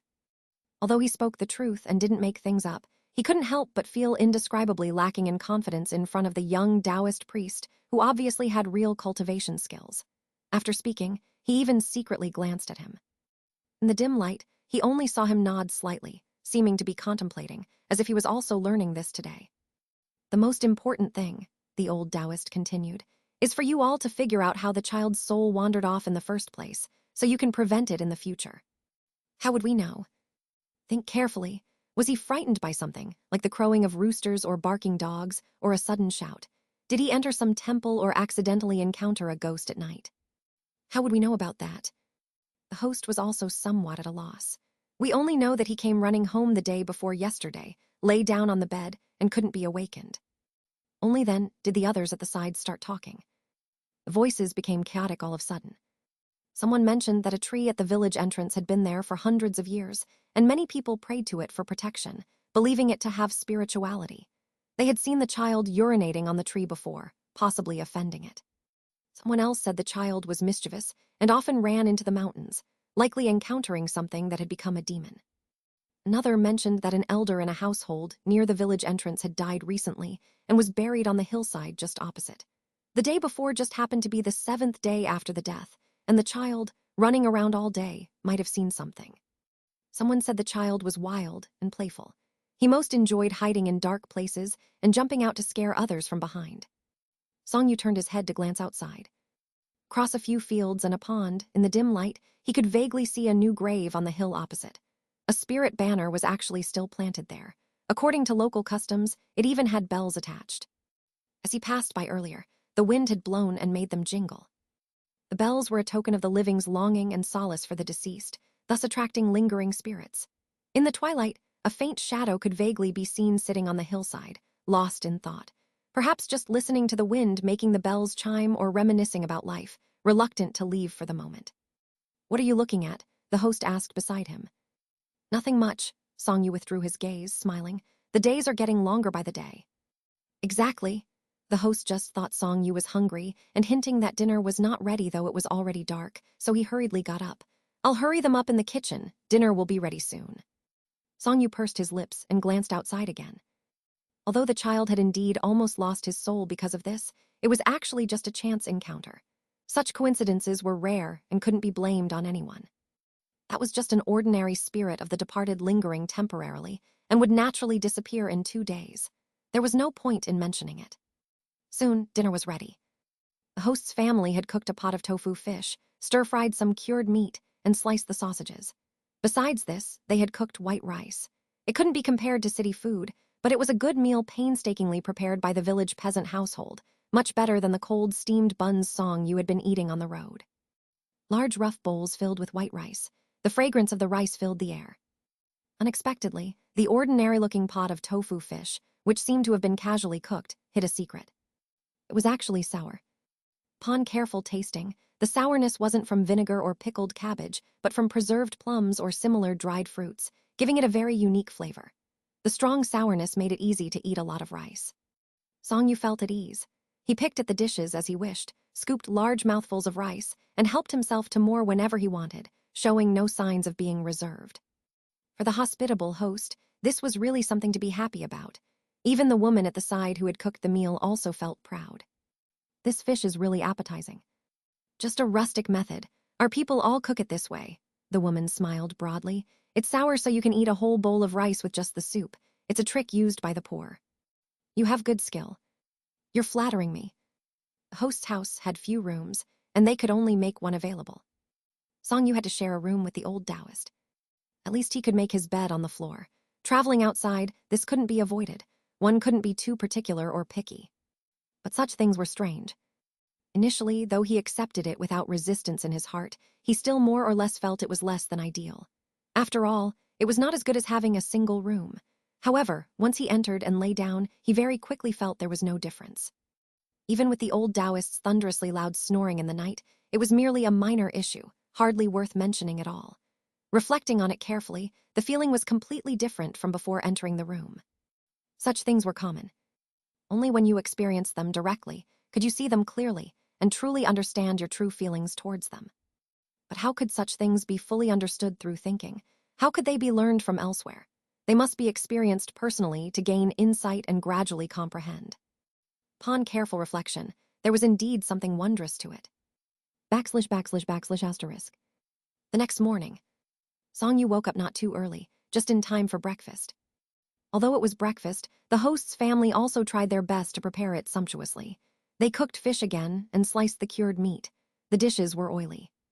Common people living in the mountains didn't care about things being greasy. These were treats they rarely ate normally, so there was no such thing as being too greasy. They just brought out all they had, hoping the guests would eat well. Songyu thanked them and started eating. The old Taoist from last night was also still there. He initiated a conversation with Songyu. "Young mister, are you heading to Yunding Mountain in Pingzhu to seek immortals?" "You've heard of it." "I've heard people talk about it." Though the old Taoist was at the meal table, he paused his chopsticks and swallowed his food every time before he spoke. "They say there are immortals up there, and many go to the mountain every year to seek them. Even some important court officials go there." "Have they found any?" "Only if they are fated to do so." "I'm also going to take a look because of its reputation." Songyu paused. "I heard that Yunding Mountain's scenery is also beautiful." "It's very high." "Can you climb it in a day?" "I've never climbed it." The old Taoist unexpectedly answered honestly, then added, "I don't know if Yunding Mountain is easy to climb, but I've heard the road from here to Pingzhu is not very easy to travel." "How so?" "Going over from here, you're definitely going to enter via Xianxia County, right?"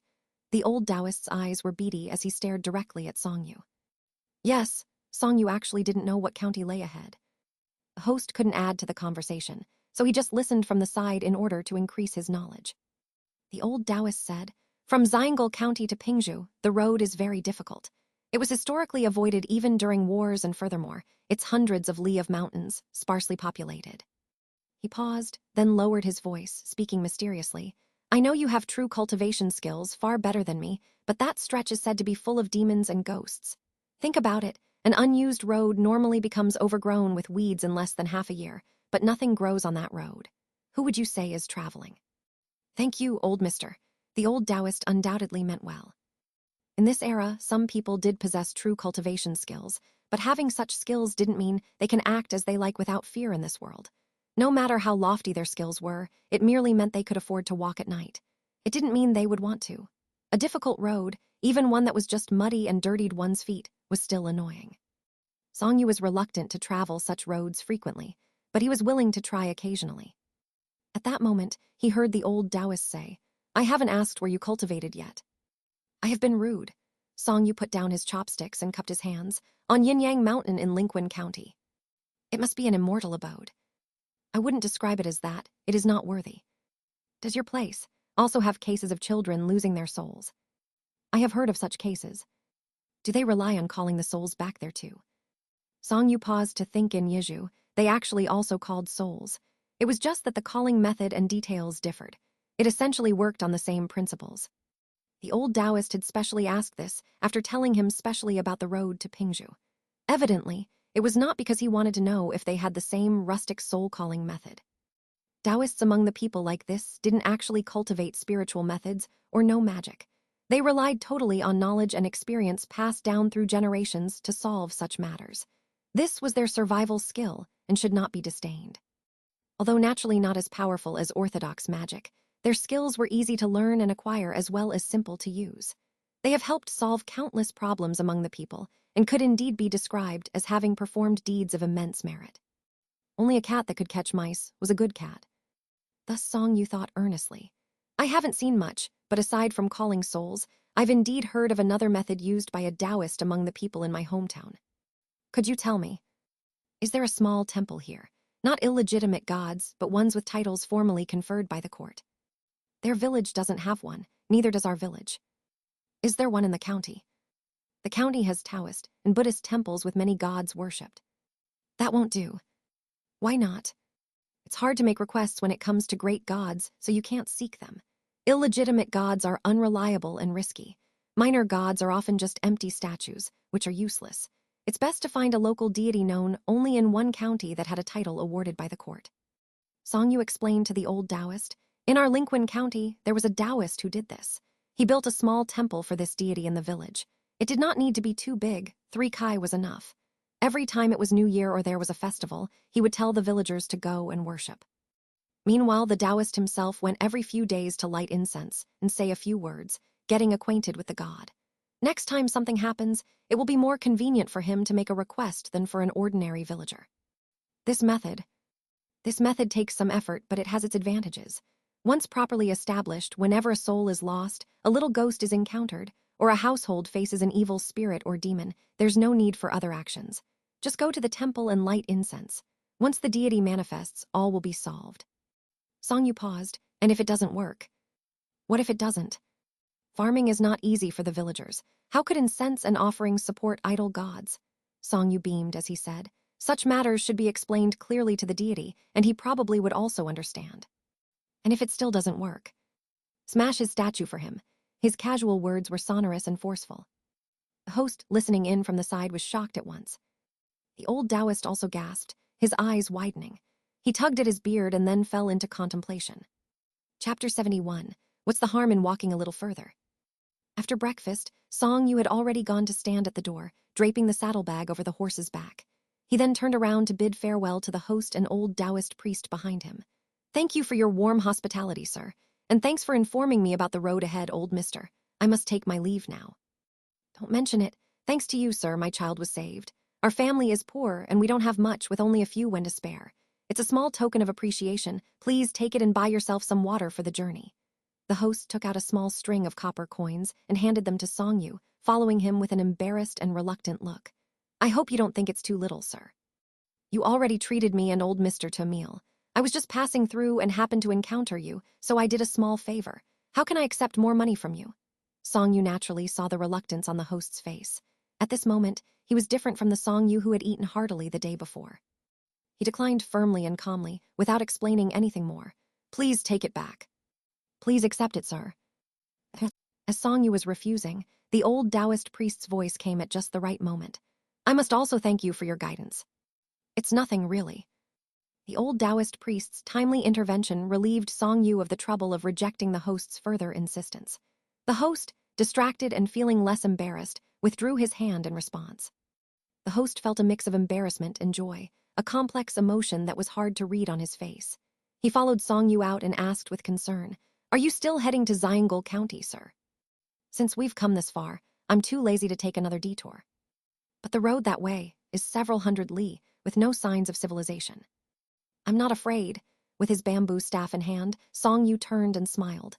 You too should stop here. No need to see me off further.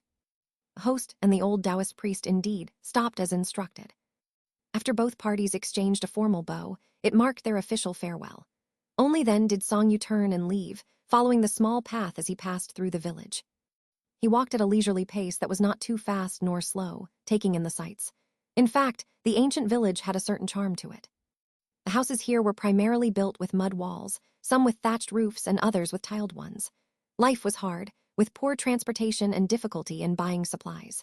Still, each household had planted many fruit trees in front of and behind their homes, striving to improve their living conditions.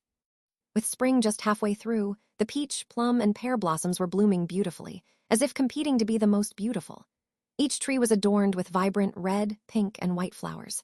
Against the backdrop of the dull, gray tones, these bright colors stood out strikingly. It seemed that whether in the eyes of scholars and literati or the impoverished people in these mountains, this beauty would be appreciated by all. The only difference was that a scholar might compose a poem, while a mountain villager would simply smile and say, "How peaceful." The level of literary talent might vary, but the emotions felt were the same. It just so happened that a light rain had fallen the previous night, scattering many petals. Some landed on the stone-paved road, some on the moss-covered stone steps, and others on the rooftops of houses. Everything was covered with a layer of petals. Passing by, one almost couldn't bear to step on them. Pure beauty could shatter all indifference.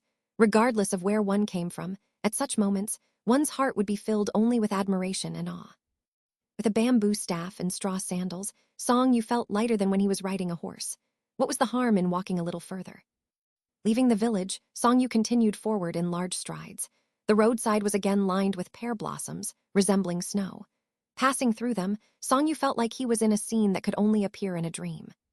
It seems like the day after tomorrow is the spring equinox, Songyu said. A head immediately popped out of the cloth bag on the horse's back, with curious eyes wide open. What's the spring equinox? It's a solar term. Like Jing's. Songyu nodded. Yes. Will there be thunder as well the day after tomorrow? No, there won't. Then will there be rainfall? Songyu couldn't help but chuckle at this point. People from Yizhu like to use the term rainfall rather than rain.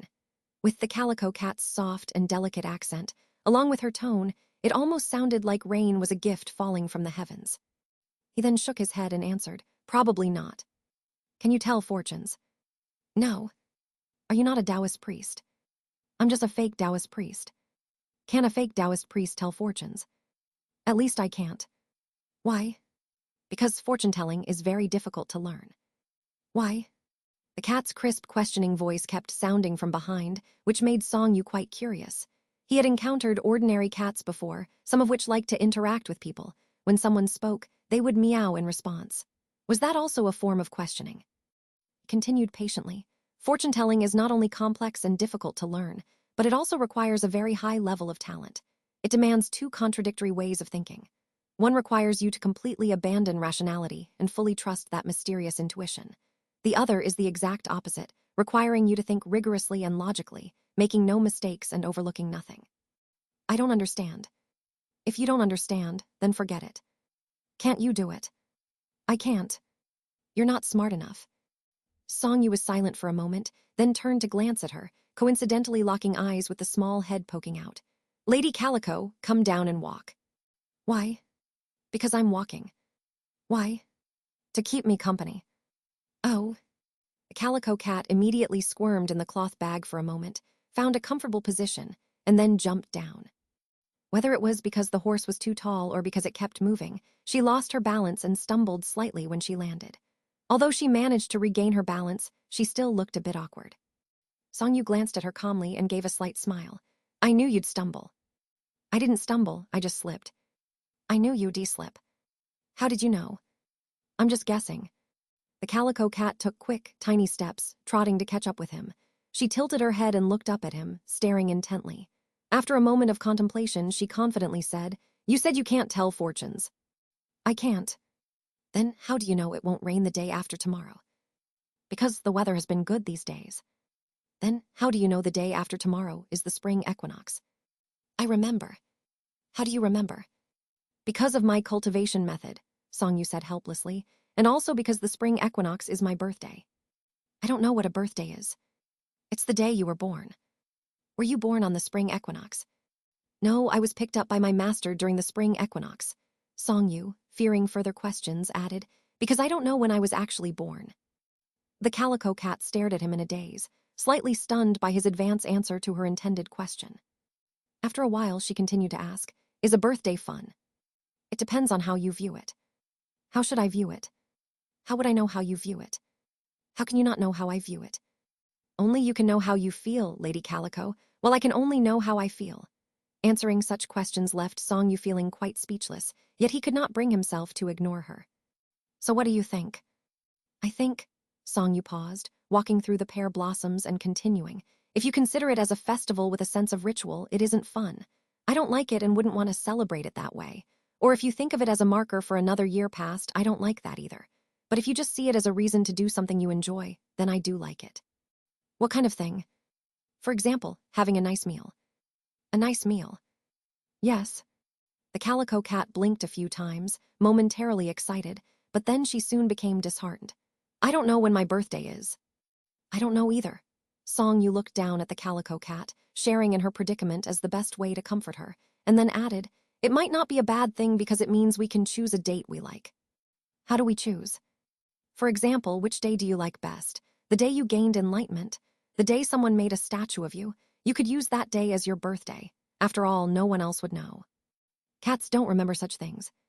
So what should we do? You help me decide. The day that I remember is, Songyu squinted and seriously considered, the day I bought fish for you was the beginning of autumn, and the day I helped you transform was the autumn equinox. What's your equinox? Spring equinox.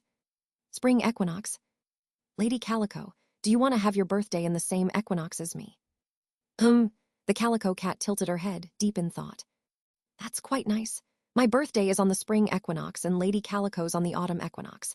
At the spring equinox, day and night are evenly balanced, and when the autumn equinox arrives, they are balanced once again. The equilibrium of yin and yang, the harmony of spiritual resonance, it is truly something mysterious and profound. The calico cat didn't listen and continued to ponder. This question seemed particularly difficult and really stumped her. After a long time of walking together, man, horse, and cat, she finally asked again, Can a person have more than one birthday? No one has two birthdays. And cats? Probably not. The calico cat was deep in thought again. Finally, she made her decision, beginning of autumn. Songyu was a bit surprised. This cat was quite the imitator. She loved to follow and learn from him, always wanting to do things just like he did. Surprisingly, instead of choosing the autumn equinox, she chose the beginning of autumn. He didn't think much of it and just nodded, saying, All right. Beginning of autumn. Congratulations, Lady Calico. Thank you. You're welcome. It was hard for a human to read much expression from a cat's face. All he noticed was that her tiny steps appeared even more cheerful, and soon she had run ahead of Songyu.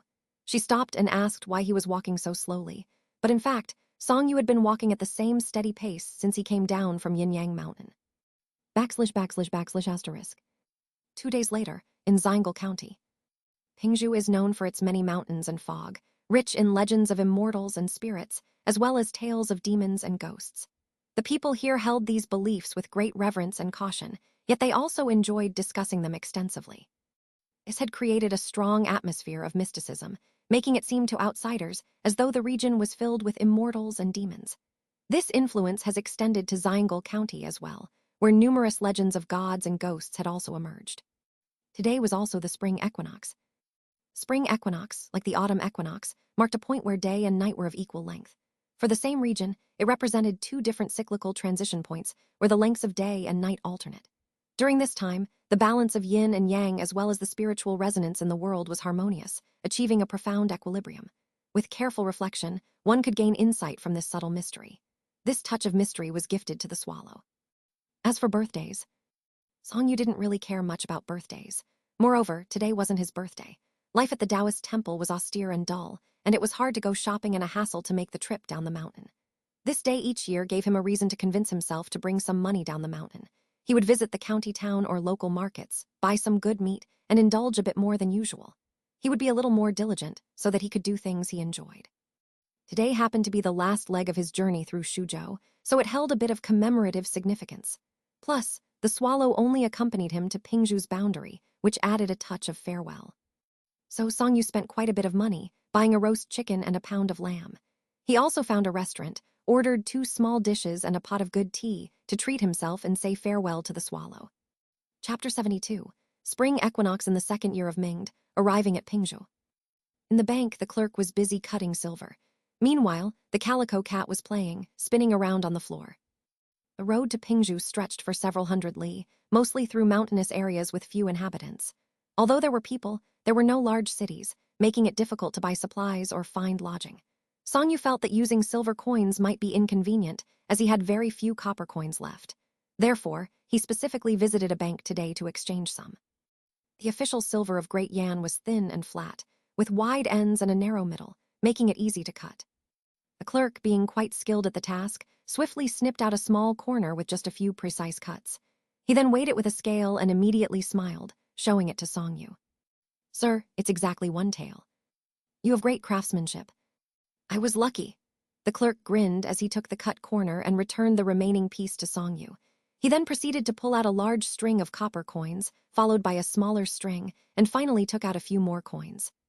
"Don't worry, we always give the full string of coins here for convenience, unlike some other places. You can trust us." "I'll count them." "Please do."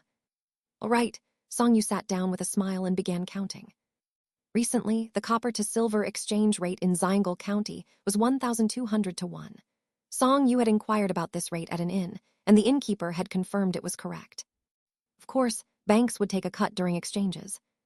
Previously, in Yidu, he had exchanged once and received 1,100 wen for 1 tael of silver. It was unclear whether this difference was due to local factors or time factors, but here it was slightly higher. Don't be fooled into thinking that banks were all honest just because they should value their integrity. In fact, it was common in Great Yan for some manipulation of wen, so much so that it had become an accepted practice. People didn't even consider it dishonest anymore, but rather as something normal. After all, if everyone was doing it, it was just the way of the world. However, they usually didn't mess with the scales. First, many people would bring their own scales even when buying items with silver, let alone during a money exchange. Second, the government had strict laws on this, and tampering with the scales was illegal. It was more common to underfill a string of coins rather than tampering with the scales. After all, they could use the excuse that they had miscounted. In any case, he was quite free today. Thus, he spent some time counting the money. It was not easy to count more than 1,000 wen. Fortunately, Songyu had enough patience. At some point, the Calico cat also came over, sitting properly beside him. She stretched her neck and looked up at him with anticipation. Before long, Songyu set the money down. "This large string has 980 wen, short by 20 wen. "Oh no," the clerk exclaimed with surprise. "It must have been a mistake by the clerk in counting. I apologize, sir. I'll make it up to you right away." Without even counting, he turned to get the money. It was quite clear what had happened. They usually provided 980 wen, so the discrepancy was minor. If the customer didn't mind, they would make an extra 20 wen. If the customer did mind, they could count the 1,000 coins. If the customer was right, the bank would just apologize and make up the difference without further ado. It was actually hard to discuss this matter openly. It was a matter of human greed and ill will, but it was also a societal norm and a common phenomenon. There was definitely room for some deeper reflection here, but still, Songyu asked, "Don't you want to count them?" "I'm no good at counting. Plus, I'd probably make a mistake counting. Besides, you're a skilled cultivator. How could you deceive me?" The clerk said while counting, his tone very natural. "Even if you counted incorrectly, the difference would only be at most a few wen. Everyone who enters here is a valued guest, so consider it a goodwill gesture from our shop." "That's good." Songyu found what he said quite interesting. After collecting all the money, Songyu said nothing more and went outside to place it on the horse's back. The Calico cat, however, stayed still and remained in the bank. Every now and then, she would turn to glance at Songyu, then at the clerk behind the counter. Just as Songyu was about to leave and the clerk started to say something, she suddenly jumped onto the counter and hissed angrily at the clerk. Then she immediately leaped back down to chase after Songyu. She ran as swiftly as the wind, leaving the clerk standing there in stunned silence. \\\\*. County towns were often built near water. As Songyu exited Xianxia County city gates, he immediately encountered a small river with a charming stone arch bridge. At this moment, it was midday, and no one was crossing the bridge. The only movement came from the long, slender willow branches by the riverbank, swaying gently in the spring breeze. Upon reaching the middle of the bridge, Songyu refused to move further. He stopped by the bridge, leaning against the railing to feel the spring breeze. As he watched the river flow in the distance with two old women by the water pounding clothes, he couldn't help but wonder what thoughts might be crossing the elder's mind. Bang, bang, bang. The sound of pounding clothes echoed in the distance, reverberating in the air. Yanan. Sir, a swallow landed on the stone bridge's railing. Before Songyu could speak, the swallow said first, I've just asked for directions for you, sir. It's this road right here. After about 30 li, you'll reach the Pingzhu boundary. Songyu was somewhat surprised. You asked for directions. Yes, I flew ahead, transformed into a human and asked a local farmer. The old man said so. The swallow paused, then said with some embarrassment, all this time I was supposed to be guiding you, but you had to ask yourself whenever we needed directions. I truly feel ashamed. Those skilled in martial arts focus on martial arts, and those skilled in literature focus on literature. You have your own character and abilities. You've been a great help along the way. There's no need to feel this way. You don't need to comfort me, sir. After asking, I realized it was simpler than I thought. Very well. Songyu did not insist further and continued with what he originally intended to say. Since the boundary of Pingzhu is just ahead, you can stop here. You should return now. The swallow was silent for a moment, then looked at him with his bright, black eyes before saying, while traveling with you these past days, I've not only learned from your words and actions, but also nurtured by your spiritual qi. I must thank you. I should be the one thanking you for accompanying me. The ancestor wants to send some swallows from the clan to search for crops in other worlds. I've thought long and hard about it. As a member of the clan, I should go too. The swallow still seemed to be going through puberty, and his voice had a youthful ring to it. If it weren't for this, I would really want to follow you. I want to always serve by your side, scouting streams and paths, and seeing all the vast lands of this world. Have you decided to go overseas? Yes. The swallow's single-word response mirrored Songyu's habit. After thinking for a while, he continued. At first, I feared the south was too far, feared traveling with other swallows, and feared that I still wouldn't find anything after searching for a long time. But after traveling with you, I've come to realize that the faraway isn't so far. Although the mountains beyond and the mountains before us are different, they're not much different in essence. Upon closer reflection, going south is in my clan's nature, and I should go see that vast world. Actually, solitude isn't so bad, Songyu said with a smile. But perhaps it's even better this way. Maybe after going out, you'll feel that venturing out is good, or maybe you'll realize that solitude is best. Either way, you'll only know after you've gone out and compared.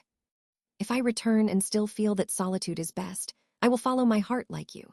If I return and find that the world is vast and full of endless joy, I will also follow my heart like you. You are wiser than I am, Songyu smiled. When I descended the mountain, my master told me he wished that I would find joy in this world and a place where I have inner peace. Now, I pass those words on to you. I hope you too will find your own freedom and a place of inner peace soon. But as we part now, I wonder. Songyu said, let's just hope that we can meet again. Take care, sir. You too take care. The swallow said no more. It flapped its wings and flew into the blue clouds, becoming a small black dot in the distance. The calico cat looked up, watching until it was out of sight before averting its gaze. Songyu said, he left. Yes. Now it's just the two of us. Are you sad? You even caught butterflies for him. I don't know. Then you're not very clever. The calico cat was stunned for a moment. Just as she was about to respond, she saw the person had already turned and walked away, leaving only his back and a final remark. Let's go. From now on, it will be just the two of us on this long journey. The calico cat had no choice but to trot along. As they crossed the bridge, they saw two women walking toward them, seemingly entering the city.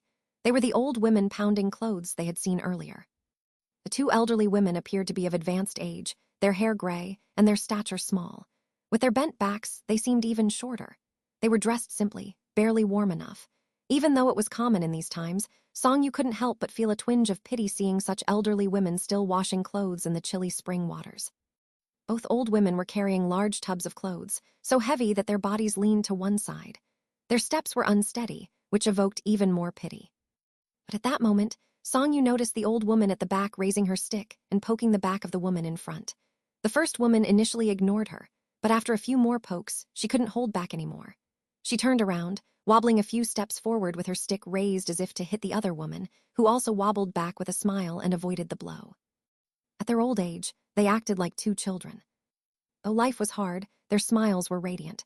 With only a few teeth left, they could be easily counted at a glance.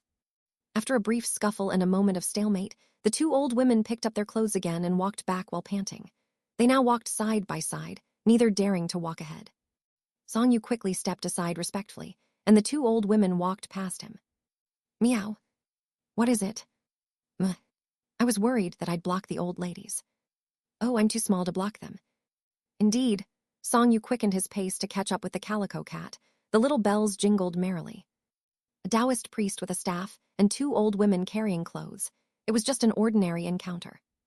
As he looked back, he saw the two old women also looking back at him, whispering to each other. The wind carried their voices to him indistinctly, discussing where this strange young Taoist priest had come from. He kept walking. Not far from the city, there were few people on the road. When he arrived in Jianghu County yesterday, he purposely spent money to stay at an inn and even rented a decent room. He asked the innkeeper, who told him that this road was originally an ancient path but had become difficult to traverse. During the war, this road was one of the reasons why Suzhou was easy to defend and hard to attack. The imperial court of the previous dynasty put great effort into creating another road, which led to fewer travelers on this one. With fewer people, there were more demons. The more demons, the fewer people. If the imperial court didn't intervene, it would be a vicious cycle. Until now, it was unclear if the imperial court had done anything. In any case, there were few villages along the road, though there were a few towns with few people. There were also a few checkpoint military garrisons to ensure that this area remained under the territory of the Great Yan. With a bamboo staff to support Songyu, he felt light. He traveled 30 li of road quickly. It's the Pingzhu boundary. Songyu reached the boundary marker and stopped to look at it. Yesterday was the spring equinox, and today was the same as well. One more step, and he would leave Suzhou. A new province awaited. Ahead, the sky was dark and seemed ready to rain. The scenery was like a landscape painting, with layers of mountains and heavy mist. Each mountain was higher than the last, the peaks indistinguishable. It looked like 1,000 li of rivers and mountains. Just as the innkeeper had said, this road was difficult to travel. Pingzhu was also mountainous, but unlike the small peaks of Anqing and Suzhou where a sea of peaks could be seen at a glance, Pingzhu had large mountains.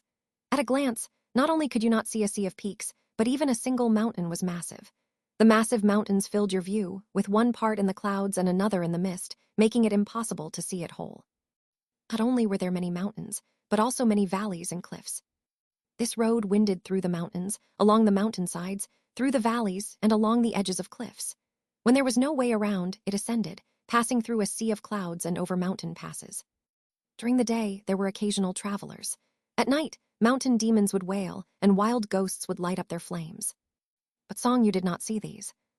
He only saw the clear springs in the mountains, the wild fruits in the forests, the free little monkeys, as well as the scattered mountain flowers after a spring rain, the sea of clouds covering the earth, and the mushrooms sprouting after the rain. Even the abandoned thatched cottages by the roadside, combined with the leisure of the moment and countless fallen petals, seemed to form a picturesque scene to him.